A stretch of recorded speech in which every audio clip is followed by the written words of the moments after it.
Bonjour à tous et bienvenue dans un troisième numéro du Top 3. Aujourd'hui, nous allons parler de Emma Stone, qui est dans l'actualité de 2024 avec la sortie en France du film Poor Things, qui est nominé et qui a tout raflé vraiment pour les Golden Globes, les BAFTA. On attend avec impatience la cérémonie des Oscars pour voir si la tendance Emma Stone en tant que meilleure actrice pour le film Poor Things va continuer jusqu'au bout et rafler une deuxième statuette car elle avait raflé celle pour La La Land en 2017. Pour parler de la carrière d'Emma Stone, une jeune carrière puisqu'elle n'a que 35 ans, je suis en compagnie de mes deux acolytes de d'habitude, Victor et Raphaël. Comment ça va les gars? Ça va, Ça va et super. toi? Ça va très bien. Je suis content de faire cette émission. On a fait du coup Leonardo DiCaprio dans un premier numéro. Quentin Dupieux avec évidemment l'actualité autour de son film Dali. Je vous invite à aller écouter si ce n'est pas encore fait ou à visionner la vidéo parce qu'elle est également présente sur YouTube cette émission. Là, on s'attaque à Emma Stone, une actrice mondialement connue. Elle n'est plus à présenter puisque elle a déjà un bon bout de carrière. Je pense à peu près 15-17 ans maintenant de carrière, puisqu'elle commence en 2007 avec le film et la comédie Grave. C'est une actrice, voilà, pour entrer déjà dans le premier sujet sur sa filmo, qui a commencé dans les comédies américaines, Victor. Ouais, c'est vrai que déjà, elle a eu un début de carrière assez compliqué parce qu'elle a pendant très longtemps été reniée d'à peu près tous les castings qu'elle a pu passer. Après, elle a commencé dans des petits rôles dans des séries, notamment Malcolm, où elle fait une apparition à un moment donné. Puis après, bah, elle, de fil en aiguille, c'est vrai qu'elle s'est tournée majoritairement vers des comédies américaines qui sont pour certaines très connues aujourd'hui. On peut parler de Superbad, on peut parler de The Interview, Zombieland. ouais, qui sont plutôt celles qui sont très réussies. Après, on en a derrière qui sont moins bien réussies objectivement, par exemple EVA.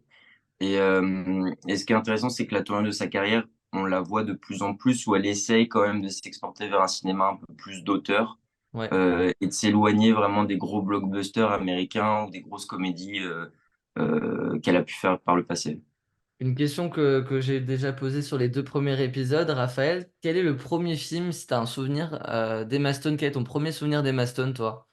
Bah, moi, je pense que, ouais, à mon avis, ça devait être un des Spider-Man, si ce n'est le premier Spider-Man, Ouais. ouais, avec, ouais, je pense que j'ai la découvert là-dedans. Donc, dans un registre super-héros, moi, ça doit être, je pense, les Spider-Man. Je pense c'est début des années 2010, donc ça doit être Zombieland, Spider-Man et la couleur des sentiments, qui Ouais. se joue à vraiment quelques années d'écart, peut-être 2010-2011.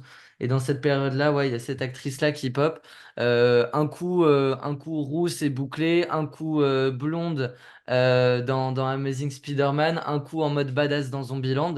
Et effectivement, c'est une actrice qui a plusieurs cordes à son arc, Victor, puisque tu l'as dit, elle a changé de registre au cours de sa carrière pour maintenant, même si elle continue de faire des rôles un peu comiques, à l'image de son dernier film Poor Things, ou quand même, voilà, c'est même si c'est un film d'auteur attribué au réalisateur grec, dont je vais forcément écorcher le nom, Yorgos, et je vous laisserai finir le nom de famille. Euh, Exactement. Mais en tout cas, elle garde ce registre comique, mais sur des films beaucoup plus premier degré pour le coup, Victor. Ouais, bah c'est vrai que c'est un peu plus la tendance. Après, premier degré, je sais pas si c'est vraiment le cas, parce qu'elle a toujours ce truc-là, cette particularité de pouvoir jouer sur plusieurs cordes émotionnelles assez facilement, Ouais. toujours être sur une frontière assez fine entre comédie et drame. Après, ouais, on sent beaucoup plus qu'elle a la volonté quand même de s'inscrire dans des projets d'auteur avec vraiment une vision à proprement parler et de s'éloigner des choses très construites et très commerciales, Mm. si on peut dire. Parce qu'en soi, les Spider-Man restent des films d'auteur à proprement parler parce qu'ils ont un univers différent chacun Mm. comparé à ce qu'on peut voir d'autres films super-héros. Mais oui, là, bah, avec la sortie, troisième collaboration avec Lantimos, elle a collaboré en plus bah, assez récemment, en 2022, il y avait déjà un court-métrage qui s'appelle Bleed dans lequel elle était. Elle avait déjà collaboré aussi avec lui dans La Favorite, donc il y a une tendance qui se démarque aussi pas mal avec ce metteur en scène grec en plus. Donc ce qui marque aussi son exportation en dehors des États-Unis, ce qui est pas rien. Mhm. parce que mine de rien, aujourd'hui, ils sont peu de grands acteurs américains à s'exporter quand même comme ça. Donc c'est intéressant de voir, à voir si ça continue aussi. Parce que pour l'instant, après ça reste un début de carrière, mais pour l'instant on est quand même sur une carrière qui est quand même en demi-teinte, je trouve. Ok. Parce que c'est quand même une actrice qui aujourd'hui peut se targuer de pouvoir choisir ses rôles et avec qui elle travaille. Mhm. Donc elle le fait un peu plus, mais à voir si ça continue et si elle continue de bien choisir ses films comme elle le fait ces dernières années. En tout cas, elle a fait des films qui ont été salués par la critique. Je vous cite un peu les récompenses pour lesquelles elle a été nominée. Donc évidemment, La La Land, où elle a été nominée et récompensée aux BAFTA, aux Golden Globes, aux Mostra de Venise et aux Oscars. La Favorite, où elle avait été nominée aux Oscars pour son rôle. Battle of the Sex avec Jim Carrey. Birdman, également meilleure actrice dans un second rôle. Elle avait eu la nomination dans toutes les compétitions Golden Globes, BAFTA, Oscar. Easy Girl aussi, que toi tu trouves contrasté, elle avait une nomination également pour ce film, c'était au BAFTA. Et Cruella et Pauvre créature plus récemment. Donc c'est quand même une actrice qui est assez reconnue, Raphaël. Toi, que penses-tu en fait de Emma Stone tout simplement? Il nous apparaît de sa filmographie que Victor trouve un peu contrastée. Toi, qu'est-ce que tu trouves, qu'est-ce que tu penses d'elle? Mais c'est vrai que c'est une actrice que j'aime quand même pas mal. Elle a, comme on disait tout à l'heure, elle a une plage d'acting qui est quand même assez impressionnante. Même quand on voit rien qu'à travers sa filmographie, pouvoir passer de rôles comme ça, amoureux, triste, badass, ultra marrant, voilà. On bouge beaucoup et ça j'aime beaucoup. Le fait de l'avoir dans autant de registres, Mhm. c'est quand même pas souvent aussi bien fait. Après, c'est vrai que je la préfère dans ses rôles un peu plus sérieux, où elle est moins utilisée entre gros guillemets pour son physique, où c'est plus elle qu'on Mhm. voit. C'est vrai que c'est quand même, ça reste plus intéressant. Mais je trouve qu'elle a quand même une très très belle carrière et on peut l'aborder assez librement.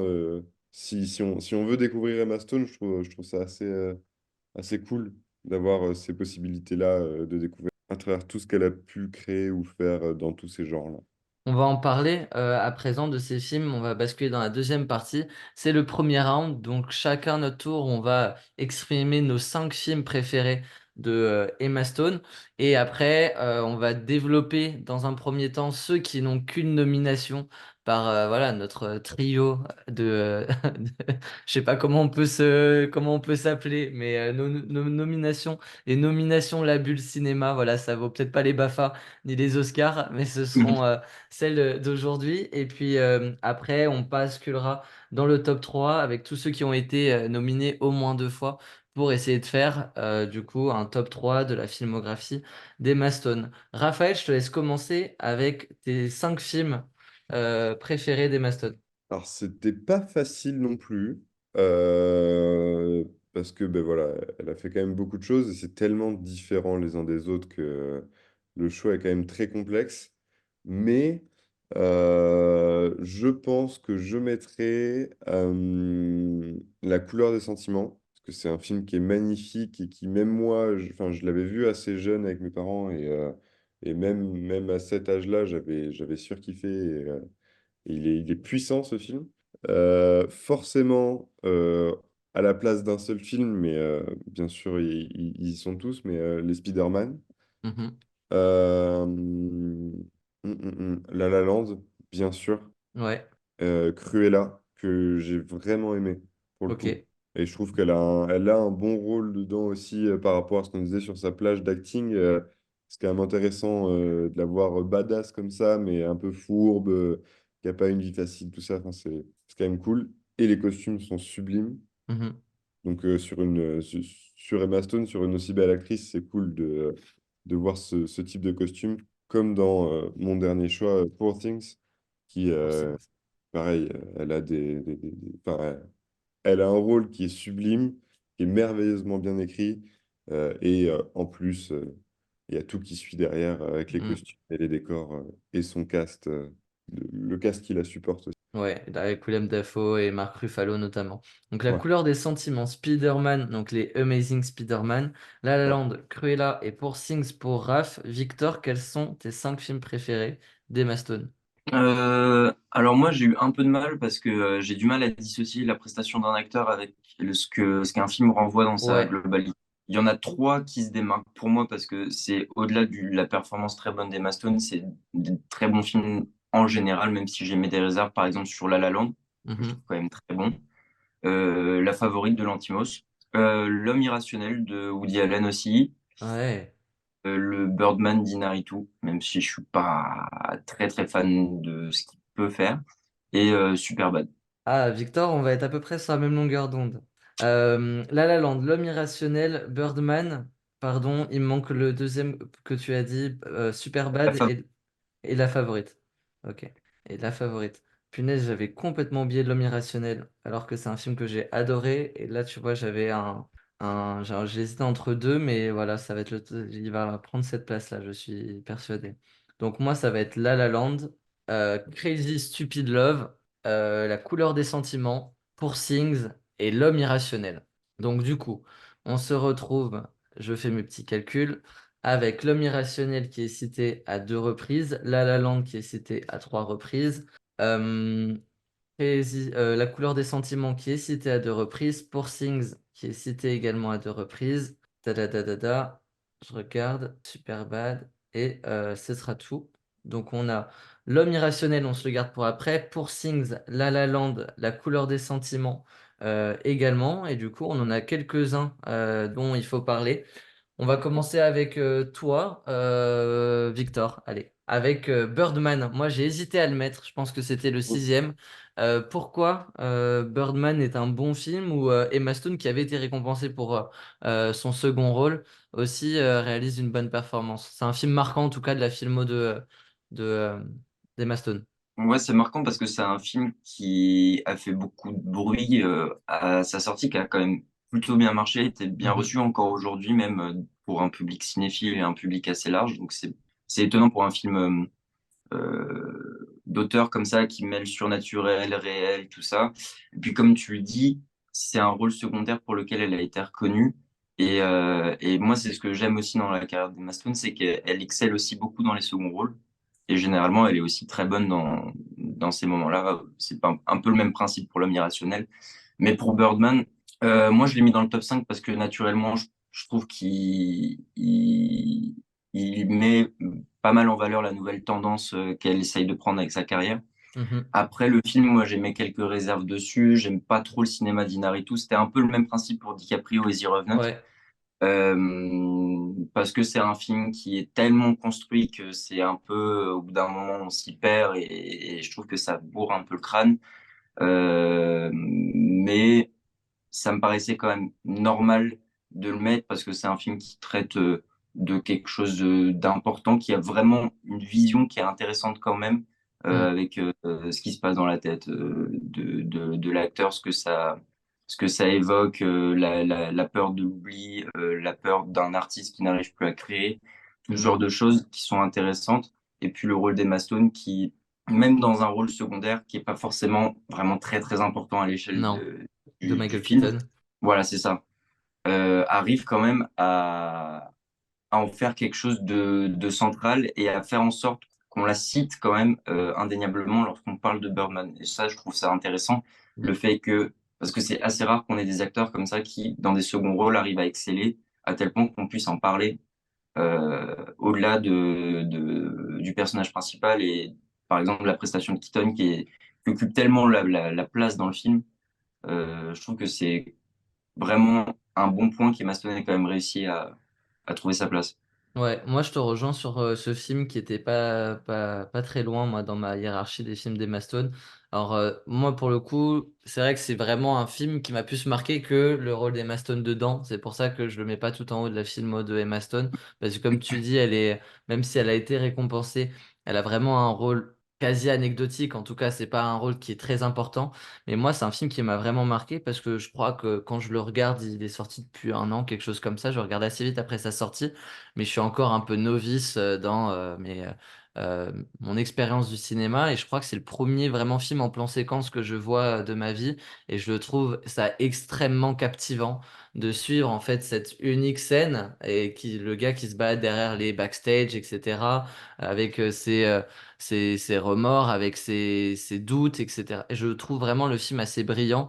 Et moi, tu vois, j'ai pas fait le rapprochement, je savais même pas, je m'étais pas pu se renseigner sur le réalisateur et vous me l'avez appris lorsqu'on a fait l'émission sur DiCaprio, que c'était le réalisateur de The Revenant. Mais Mm. effectivement, moi, c'est un film qui m'a vraiment marqué dans le bon sens, Birdman. La fin est ce qu'elle est, où vraiment, en fait, ça bascule et on sait, moi, j'ai du mal à l'interpréter aussi de pourquoi finalement ça part comme ça dans le délire enfin, fantastique, alors que le film, quand même, est vraiment terre à terre pendant tout le long. Je m'étais pas forcément renseigné plus que ça derrière, j'étais relativement jeune. Mais en tout cas, ouais, c'est un bon film que je conseille vraiment aux gens de voir s'ils ne l'ont pas vu. On va continuer avec toi, Raphaël, et Cruella, un des films les plus récents de la filmographie de Emma Stone. Emma Stone est centrale dans ce film, puisqu'elle est l'actrice principale et qu'elle incarne Cruella. Moi, Cruella, c'est vrai que c'est un film qui m'a beaucoup eu. Euh, c'est pas, enfin voilà, il est divertissant avant tout.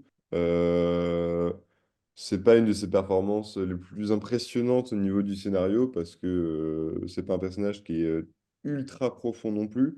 Mais c'est vrai que la mise en valeur d'Emma Stone dans ce film, elle est trop cool. Mm, On la voit dans beaucoup de situations, dans beaucoup de tenues, dans beaucoup de physiques. Enfin, c'est assez impressionnant.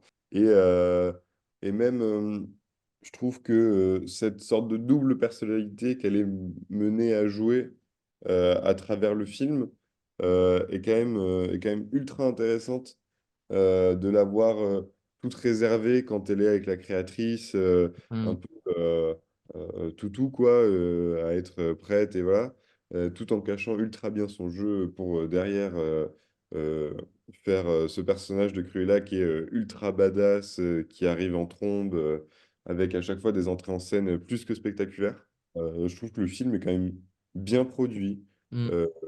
Il est beau, il est vraiment cool. On passe un bon moment, quoi. On se prend pas la tête et ouais, sur sa carrière, c'est peut-être pas ses films, mais ouais.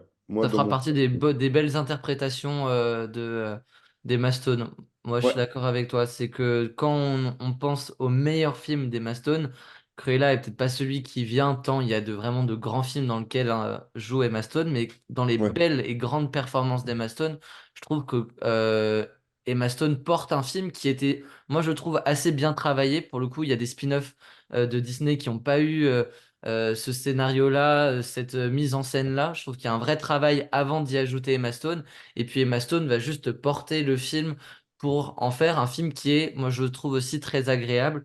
Euh, Là-dessus, je sais pas ce que t'en penses, toi, Victor. Bah, moi, je sais pas trop quoi penser de Cruella. J'avoue que je suis pas trop fan de ce que fait Disney et de la direction artistique qu'ils ont aujourd'hui. Ah oui, je suis d'accord avec Après, toi. Cruella, je trouve qu'il détonne vachement quand ouais, même des films que Disney a pu faire ces dernières années.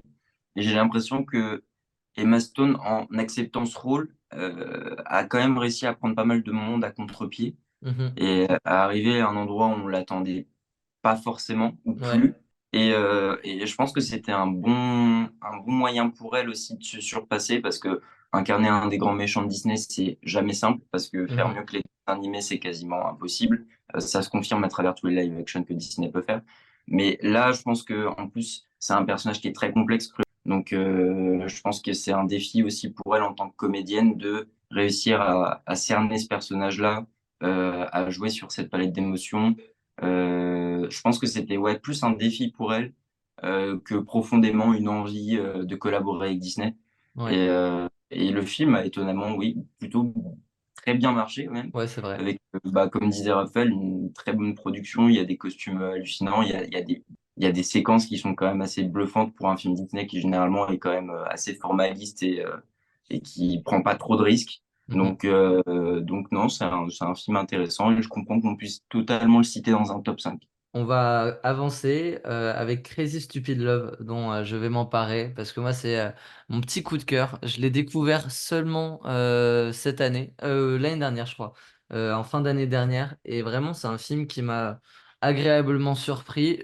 Pour le coup, je m'étais pas du tout fait spoil, donc j'ai été agréablement surpris du plot twist dont je vais absolument pas vous spoiler si vous n'avez pas vu Crazy Stupid Love, mais c'est vraiment un film où le plot twist est exceptionnel. On a un beau casting avec Jim Carrey et Ryan Gosling qui va rencontrer Emma Stone.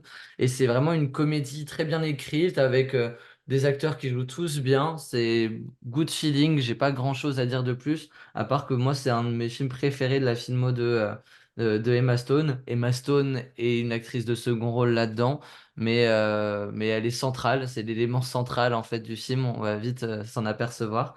Donc voilà un peu ce que j'ai à dire sur Crazy Stupid Love. Je vais vous faire réagir au Superbad qu'a cité Victor. Superbad qui est du coup l'un des premiers films d'Emma Stone. On est en 2017, on a un Jonah Hill qui est peut-être encore puceau à ce moment-là.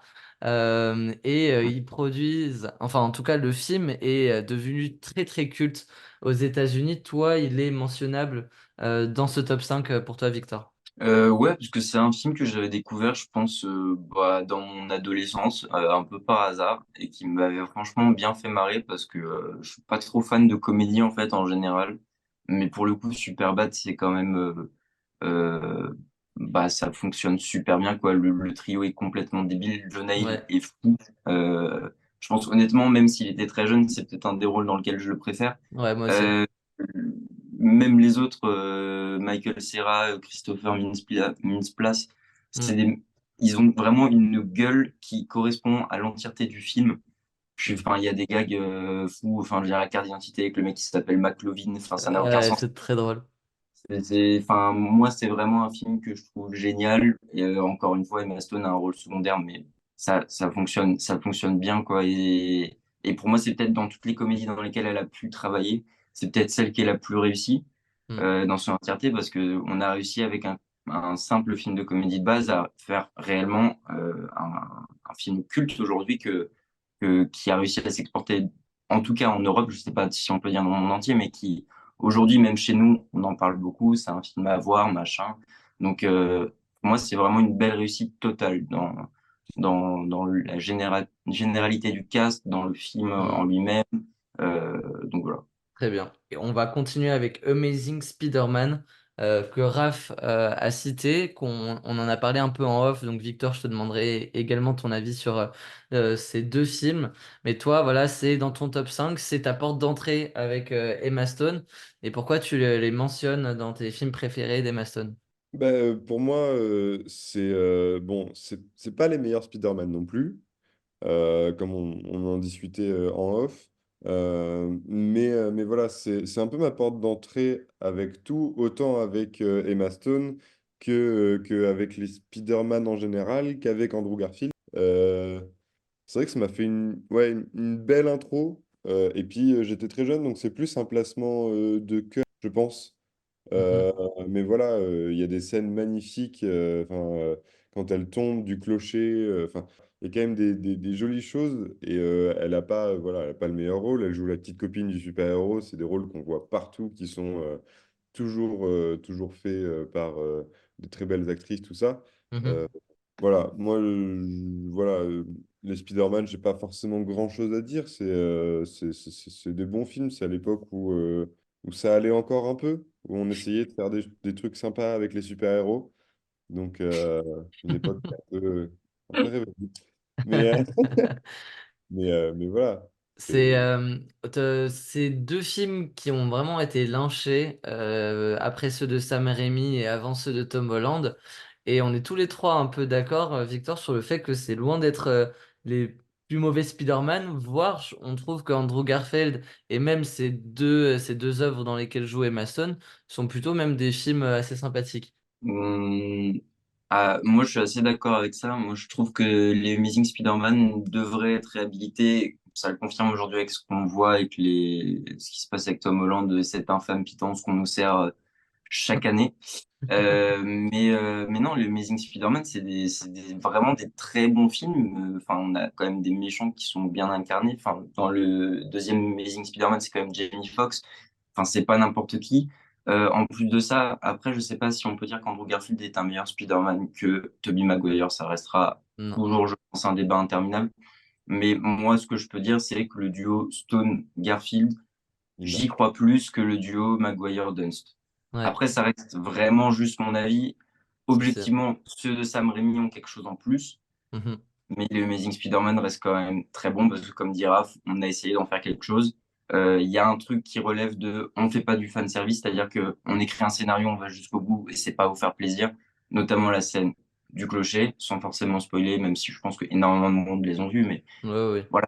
On n'est pas là pour faire plaisir au public, on est là pour faire des films avec des Mhm. histoires, qu'elles soient tristes ou heureuses. Donc voilà, moi c'est pour ça que je pense qu'il faut les réhabiliter, et que ce sont des très bons films. On est d'accord là-dessus. Le dernier qu'on va évoquer avant de passer à la dernière partie, c'est La Favorite que tu as mis dans ton top 5. Ouais. Mon cher Victor, parle-nous de toi et pourquoi tu aimes ce film. Alors moi j'aime beaucoup La Favorite. Alors déjà j'aime beaucoup, bah, après c'est pas très, enfin c'est très propre à moi, mais j'adore les films historiques en fait en général. J'adore le cinéma de Lanthimos aussi en général. Je trouve que La Favorite se démarque vachement. Maintenant avec Pauvre Créature, ce sont vraiment les deux films qui se démarquent énormément dans leur ambiance de ce qu'il a fait d'autre. Par exemple Canine, The Lobster, qui Mhm, ont tous plus ou moins une ambiance similaire. Là ça détonne vraiment beaucoup. On a Emma Stone donc, qui joue une espèce de servante qui va faire en sorte d'accéder à ses ambitions en se rapprochant de plus en plus, en gagnant les faveurs de la reine.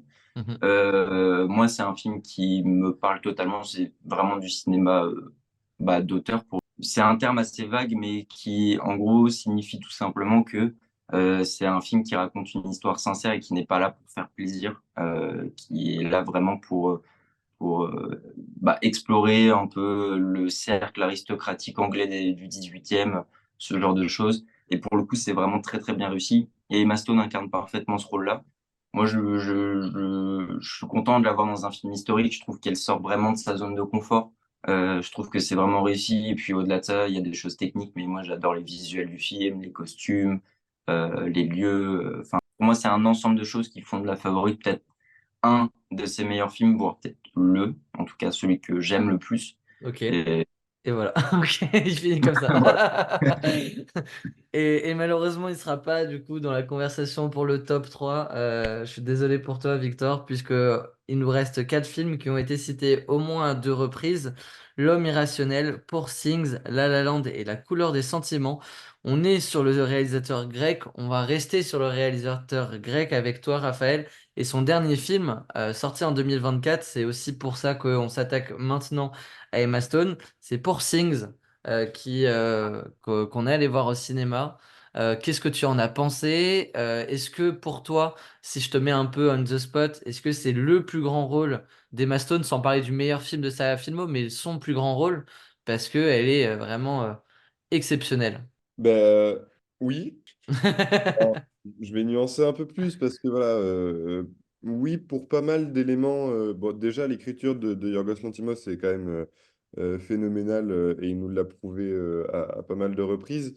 Comme disait Victor, de la part d'Emma Stone, je trouve que c'est quand même une belle prise de risque, qui n'est pas la première de sa carrière du coup, mais d'aller vers des réalisateurs européens. Ça fait plaisir de voir voilà, des grands acteurs américains se perdre là-bas, entre guillemets. Mhm. Euh, et après, je trouve qu'elle a un rôle qui est quand même assez fabuleux parce que pas facile à jouer. Non. Parce que voilà, arriver à faire une évolution aussi brusque, aussi brutale, à travers un monde qui lui en fait voir de toutes les couleurs, et c'est le cas de le dire Mhm. à travers toute la photographie du film Ouais, qui les est décors. sublime. Les décors voilà, sont magnifiques et même sa manière à elle de jouer, c'est rempli de plein de choses. Moi, après le film, je pense pas que ce soit un chef-d'œuvre. J'ai pas surkiffé non plus. Mhm. Je trouve qu'il y a quelques éléments comme le rapport au sexe qui sont, je sais pas, trop présents, où il y Trop avait deux présent, ouais. caractères, où il y avait trop, je sais pas.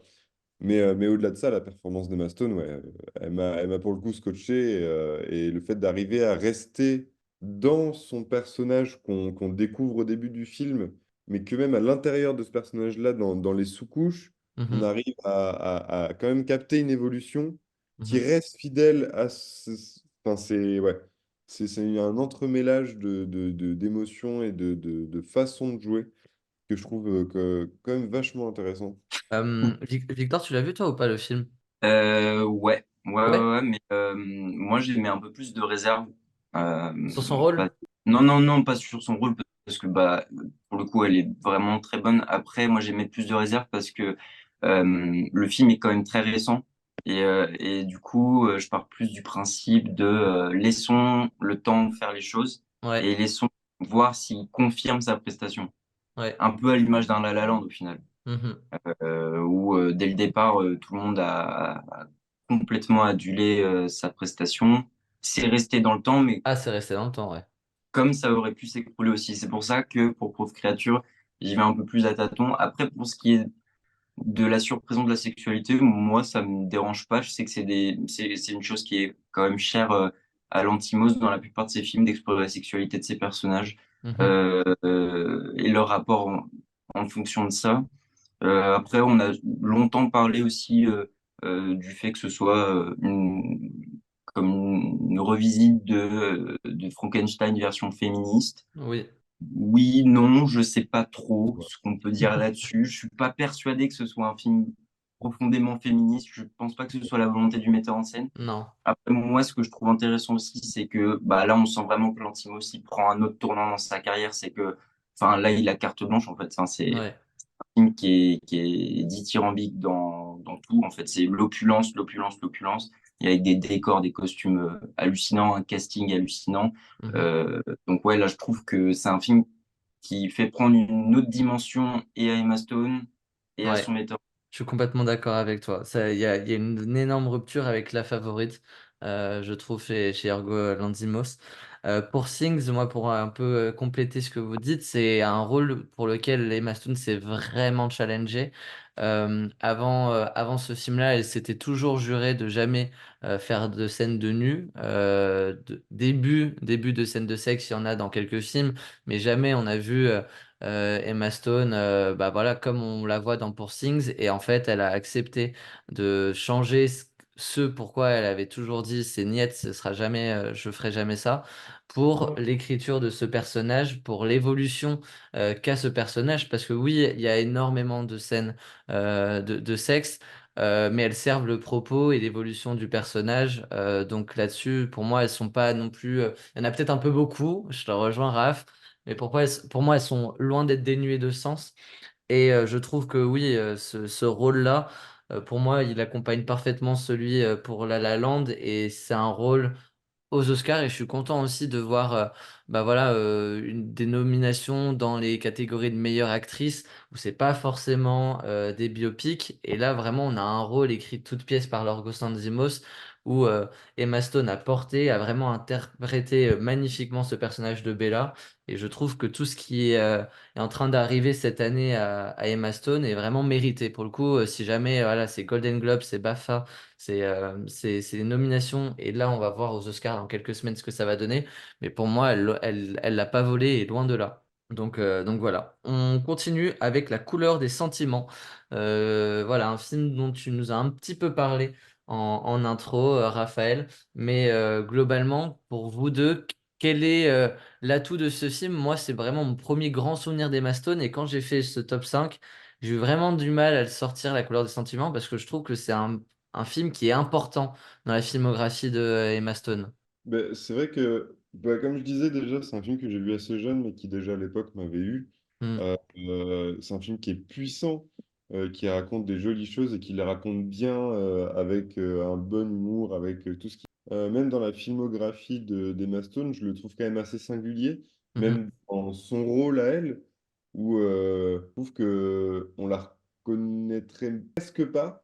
Mhm. Je pèse mes mots quand même, mais je trouve que ouais, c'est vraiment singulier dans ce qu'elle a pu jouer et tout. Et, et ouais, non, le film est trop bien. Franchement, il a cette manière-là d'aborder cette période-là du monde que beaucoup de réalisateurs ont abordé. Mais il a ce truc-là, ce côté dérisoire, ce côté voilà, rire dans des moments où c'est très compliqué. Ouais. Euh, et franchement, il est beau. Mm. Même à travers tous les sentiments, et il y en a beaucoup dans toute la longueur du film, il est quand même principalement beau. Ouais. C'est une belle œuvre cinématographique, la musique est belle. Pour le coup, les actrices secondaires plutôt, on a du Mm. Jessica Chastain, on a du Viola Davis également, qui sont vraiment très importants dans le film. Toi, qu'est-ce que tu en as pensé, Victor? Il n'est pas dans ton top 5, mais est-ce que tu penses quand même que c'est un film qui est important dans la filmographie de Emma Stone? Important, je sais pas. Moi, je sais que le film, je l'avais vu très jeune. Je pense que je devais avoir 10 ans. Et Ouais. je sais que j'en ai un très mauvais souvenir, ce qui m'a vraiment traumatisé. Ah ouais? Ok. Pour quelle raison? Moi, j'en ai vraiment pas du tout un souvenir de comédie. C'est vraiment, moi, le film, je l'ai trouvé très grave en fait parce que je pense que la résonance, elle était assez particulière. J'étais très jeune. Je pense Mhm. que j'avais pas forcément conscience de tous ces enjeux et du racisme en général. Et Mhm. le fait de voir un film aussi violent sur la ségrégation, Mhm. moi, ça m'a vraiment, vraiment beaucoup marqué. Et je sais pas, je vais juste dire tarte au chocolat. Je pense que beaucoup de gens Ouais. comprendront. Ouais. Mais moi, c'est un film qui m'a vraiment marqué, pas forcément dans le meilleur des sens. Après, c'est bien, c'est fait pour ça aussi, ce film-là. Ouais, bien Euh, sûr. je pense que c'est un très bon film. Mhm. Euh, Après, voilà, moi, il m'a juste, il m'a vraiment bousculé étant jeune. Je l'ai peut-être vu un peu jeune. Ouais, Peut-être que je le revois. Mais j'ai vraiment un bon souvenir général du film, mais un film quand même sur un ton très grave et, euh, et ouais, un peu déprimant, quoi. Moi, j'en ai vraiment un souvenir un peu déprimant. c'est un film qu'on a tous vu jeune, moi aussi. Là, je me le suis re-regardé et je l'avais pas vu depuis les une ou deux fois que je l'avais vu à cette époque-là. Mais c'est un film, je pense, je sais plus si c'est mes parents ou si j'ai dû le voir en cours d'anglais, mais c'est ce type de film, tu sais, qu'on montre à des quatrièmes, tu vois, typiquement, en mode, regardez ce film, c'est important, le sujet est important. Et vu que c'est un très bon film, on peut se permettre de le montrer, mais c'est vraiment un film que j'associe à des cours d'anglais, tu sais, un peu en période de Noël ou en fin d'année, quand il faut mater un film sur l'histoire américaine ou quoi, bah, on va te montrer plus facilement ce type de film à des enfants. Et moi, je l'associe vraiment à ma jeunesse, ouais, à un de mes premiers souvenirs de cinéma où je sais plus si c'est la prof d'anglais ou mes parents, mais qui me disent, assieds-toi, faut que tu regardes ce film, il est bien et il est important. Et moi, pour le coup, j'en ai un souvenir un peu comme Raphaël de, ah ouais, punaise, je me suis pris une claque. Et je me rappelle de la claque que j'ai pris alors que j'avais pas vu de film depuis 10 ans. Donc c'est pour ça que pour moi, il était vraiment important à mettre dans un top 5. On a fait pour Things, on a fait La couleur des sentiments. Je vais te parler et on va parler ensemble d'un troisième film. C'est également un film que j'ai découvert à l'école, mais cette fois-ci en cours de philo, en club philo. C'est L'homme irrationnel de Woody Allen. Et j'aimerais que tu nous en parles, Victor. Bah, moi, je voulais parler de l'homme irrationnel que je mets assez haut dans mon top parce que c'est une collaboration avec Woody Allen, déjà, qui n'est pas n'importe qui, même si, bon, il est plus trop à la mode avec toutes les histoires qui se passent, qui est Mhm. compréhensible, mais voilà. C'est un film qui est beaucoup moins cité, en fait, dans la carrière d'Emma Stone, Ouais, que c'est vraiment un film qui est très important ouais, dans ce qu'il traite. C'est vraiment un film qui parle à travers le personnage d'Emma Stone de la manière dont les femmes ont su faire de leur pseudo-naïveté que les hommes aiment tant mettre en avant, mhm. une force en fait pour les manipuler, entendons-nous à l'échelle du film en tout cas. Ouais, Et de l'autre côté, un Joaquin Phoenix, toujours très bon, qui lui est un homme qui va jusqu'à tuer pour assouvir ses désirs et retrouver l'envie de vivre. mhm. Donc c'est un film qui est très intéressant. Encore une fois, moi, ce que j'aime bien, c'est Emma Stone qui sort un peu de sa zone de confort, bien que ça reste une histoire d'amour avec un triangle amoureux, tout ça. Ouais. Mais le fait d'aller chez Woody Allen, d'avoir cette démarche, où on a vraiment des personnages qui sont beaucoup plus complexes, beaucoup plus réfléchis, qui font écho à beaucoup de choses. Je trouve que c'est vraiment, vraiment un très, très bon film qu'on a Ouais, tendance à oublier. C'est pour ça que je ouais. voulais en parler, le mettre en avant. Et voilà. Je suis complètement d'accord avec toi. Bah, tu vois, moi, je l'avais oublié alors que, tu vois, j'étais sur Letterboxd et je pense que l'affiche m'a pas marqué quand j'ai fait Mm. le top 5 parce que vraiment, je l'ai pas vu, tout simplement. Et effectivement, c'est un film qu'on a tendance à oublier. Je pense que c'est un film que euh, pas beaucoup plus de gens ont dû voir La La Land, La couleur des sentiments, pour Things ou encore même Birdman et les Spider-Man, évidemment. Mais L'homme irrationnel, je pense que, je sais pas, on verra du coup qui sera un peu le perdant de ces quatre films-là. Mais c'est un film qui, je pense, est important de voir quand on veut explorer la filmographie d'Emma Stone. Si vous voulez faire pardon, une pierre deux coups, bah, du coup, si vous voulez faire la filmo de Joaquin Phoenix, c'est aussi un rôle intéressant qu'il joue, qui est assez marginal du reste de sa filmographie, je trouve, pour Joaquin Phoenix.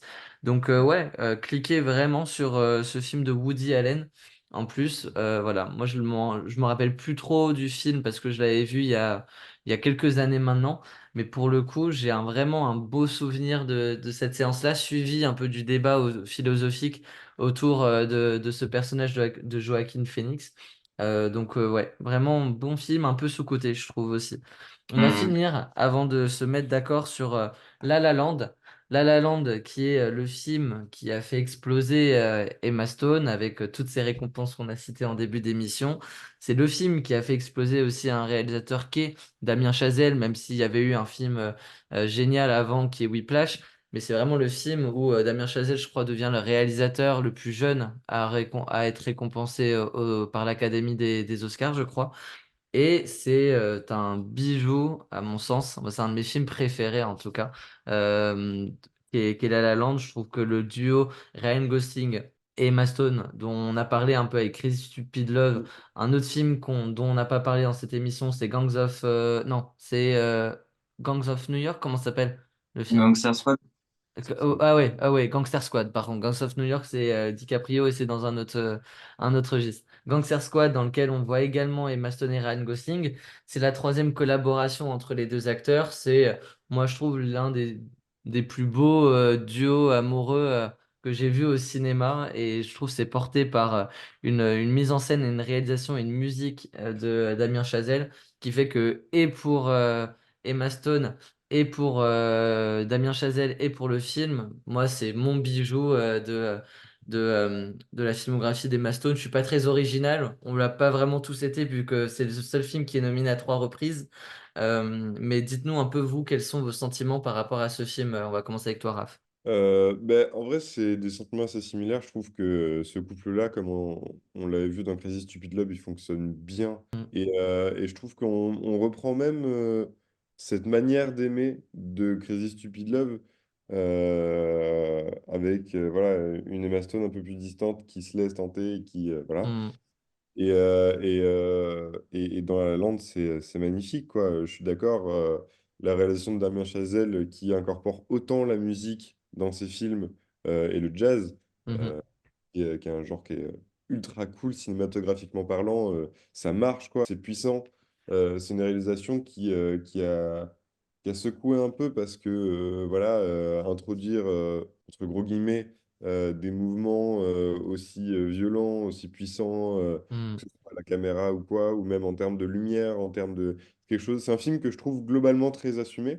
ouais, C'est un film qui m'a fait ravoir espoir dans la comédie musicale, mhm, euh, parce que j'ai jamais été un fan du tout des comédies musicales. J'ai pas aimé, à part du coup des comédies un peu plus marginales, voilà. Euh, mais du coup, ouais, c'est vrai que c'est super bien et l'histoire d'amour est magnifique. Et bien sûr, dans ce film, il y a deux, trois ratés à quelques moments, voilà. Mais globalement, il fait du bien.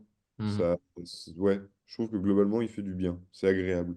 On a Ça Victor qui est complètement stoïque en dessous. Qu'est-ce qu'il va nous dire sur La La Land que tu as cité également dans les films importants de la filmo d'Emma Stone? Ah bah oui, ça c'est sûr. Je pense que c'est indéniable, hein. Dans tous les cas, on peut pas exclure de La La Land. Enfin, on peut Ouais. pas exclure La La Land de la carrière de Emma Stone. C'est indissociable dans tous les cas. Moi, j'avais découvert le film à sa sortie en salle. Et je me souviens qu'au début, je suis rentré dans la salle, j'ai vu la séquence d'ouverture et je me suis dit, putain, qu'est-ce que je fous là? Parce que, bon, Ouais. j'étais un petit con, j'avais 14 ans, je m'intéressais pas encore vraiment au cinéma, donc j'étais pas très. Mais, et au final, à la sortie du film, je me suis dit, waouh, c'est fou quand même ce qu'on peut faire en fait. Ouais, Et après, je me suis dit, waouh, en fait, le film est vraiment bien, c'est la première comédie musicale que j'ai vraiment, vraiment beaucoup aimé. ouais. Après, comme je le disais tout à l'heure pour Pauvre Créature, le temps fait les choses. Et le temps est assez dur avec le cinéma de Chazelle, je pense, parce que ça se confirme beaucoup avec d'autres films. Attends, c'était quoi le film qu'il a? Ah oui, First Man, Whiplash. Euh, Il y a un sentiment de lassitude en fait général autour de ces films qui est assez fou. Et il en est qu'à 4, hein. C'est encore Ouais, un jeune réalisateur qui n'a que 4 films à son actif, hein. Mm. ouais, mais c'est fou parce qu'en fait, ce qui est dingue avec ces films, c'est qu'à chaque fois qu'il y a une sortie en salle, tout le monde crie au chef-d'œuvre. Et au final, après 4 5 6 7 ans, les gens prennent un peu plus de recul et disent, ah, en fait, c'est pas si bien que ce qu'on a pu croire. Et il y a un phénomène de lassitude qui est quand même assez important autour du cinéma de Chazelle, que moi je comprends et que je partage en plus. Et La La Land, bah, plus je prends du recul dessus, ça reste un très bon film, mais j'ai du mal à envisager le chef-d'œuvre tel Ok. tu vois, c'est un peu comme Babylone. Babylone, tu vois, il y a eu ce truc de lassitude autour de la surréussite, de la Je pense, proclamation du film. Et Par rapport à Babylone, je trouve que ça a été surtout une espèce de balance qu'on a voulu faire en France par rapport au fait qu'il a complètement bidé aux États-Unis et que du coup on a surinterprété ou on a surcrié au chef-d'œuvre parce que les États-Unis en fait l'ont pas assez fait et qu'il y avait un truc de putain, Damien Chazelle, faut qu'on nous en France on l'adore donc faut qu'on crie plus fort au chef-d'œuvre que les autres. Mais je trouve moi tu vois je l'ai revu Babylone une deuxième fois là quand il est sorti en VOD, ce que je pense du film, c'est ça demeure intact, quoi. C'est pas juste, il a réussi à m'avoir sur la séance cinéma et derrière, quand tu regardes le film, tu fais ah. Et je trouve que, sincèrement, Damien Chazelle, si on est sur un tout petit débat parallèle sur le réalisateur, il y a énormément de réalisateurs qui rêveraient d'avoir Whiplash, La La Land et Babylone comme 3 des 4 premiers films qu'ils ont fait. Enfin, faut se rendre compte aussi de quels sont les premiers films de ce réalisateur-là. Et Whiplash, qui a quand même une sacrée réputation, je trouve, et qui est quand même un film que moi, je trouve pas trop qu'il est mal vieilli. First Man, c'est vraiment différent parce qu'on est sur le genre biopic. Il a essayé, du coup, le biopic Damien Chazelle avec First Man. Il y a quand même une très belle musique, encore une fois, de Justin Hurwitz pour le film, mais c'est pas un film qui est aussi marquant et qui a autant de parti pris que l'ont Whiplash, La La Land et Babylone. C'est un jeune réalisateur qui fait des essais, qui essaye des choses différentes de film en film. Un coup, l'espèce de drame du film Whiplash, un coup la comédie musicale, un coup le biopic. Babylone, qui est un espèce de mélange de tout ce qu'il aime et c'est un peu son œuvre qui dit pourquoi il aime le cinéma et il y a des choses évidemment qui sont pas terribles dans Babylone et d'autres que je trouve vraiment grandioses, mais moi je trouve laissons le temps autant au contraire à Damien Chazelle de explorer encore le cinéma qu'il a envie de faire et il a déjà sa patte. Je trouve que c'est déjà important dans tout ce qui est étalonnage. Vous en parlerez forcément mieux que moi parce que c'est vos études, mais sur la tronche qu'ont vraiment ces films, il y a vraiment une chose qui se démarque du cinéma de Damien Chazelle qui fait qu'on reconnaît un peu ces films à la colorimétrie, au grain de ces films, à la musique également, parce qu'il a déjà son musicien fétiche qui est Justin Hurwitz. Mais moi, j'ai hâte de voir la suite du cinéma de Damien Chazelle. Peut-être qu'on aura du Emma Stone à nouveau dans ses films, on verra, parce qu'il a déjà donné sa confiance à 2 reprises à Ryan Gosling. Donc voilà, on verra là-dessus. Je sais pas si vous voulez rebondir sur Damien Chazelle ou si on passe au top 5. Oh, Au top 3. bon, non, mais c'est. Enfin, j'ai pas grand-chose à dire non plus. Je suis assez d'accord avec ce que vous dites, quoi. Mais je suis assez d'accord avec le sentiment de lassitude et surtout par rapport à Babylone. Ça me l'a vraiment fait. Quand j'ai vu le film en salle, j'étais complètement soufflé et pour moi, c'était grandiose et magnifique. Mais c'est vrai que, avec du recul et même simplement 2 semaines, un mois après, je l'ai moins aimé. Je sais pas, je saurais pas vraiment dire pourquoi, mais ouais. Mais ouais, il y a ce truc de trop bien fait, peut-être. Mhm. c'est pas le sujet de ce podcast. On va se revenir du coup au sujet du podcast. C'est le moment du coup de faire notre classement 1, 2, 3 avec du coup les quatre films que je vais vous reciter. L'homme irrationnel, Poor Things, La La Land et La couleur des sentiments. Victor, je te laisse nous donner ton top 3 dans l'ordre 3, 2 et 1. Alors attends, rappelle-moi le quatrième film parce qu'il y a là l'homme irrationnel, la couleur des sentiments Et Poor Things. et Poor Things. Hum, Bah honnêtement, moi je mettrais La La Land en premier, Poor Things en deuxième. Mhm. Même si je pense qu'il faut laisser le temps faire les choses. Ça reste un film de Lantimos et moi ça m'embêterait de pas avoir de Lantimos dans ce top 3. Ouais, Et enfin, l'homme irrationnel. et l'homme irrationnel. À toi, Raph. Bah, je pense que je garde les premiers, enfin les deux premiers, je suis assez d'accord avec La La Land Et- et Poor Things. Et en trois, pour le coup, moi, L'Homme Irrationnel, j'ai pas vu. Ok. Il faudra que j'aille regarder. Ouais. En trois, je mettrais La couleur des sentiments. Ok. Et donc, du coup, c'est moi qui vais trancher parce que je suis d'accord avec les deux premiers de La La Land et Poor Things. Et moi, j'avais La couleur des sentiments et L'homme irrationnel dans mon top 5. J'ai un faible pour L'homme irrationnel. Allez, je vais aller sur L'homme irrationnel. Pourquoi? Parce que je pense que La couleur des sentiments, c'est un film qui est important dans la carrière d'Emma Stone, mais que je pense qu'une majeure partie des gens l'ont quand même vu.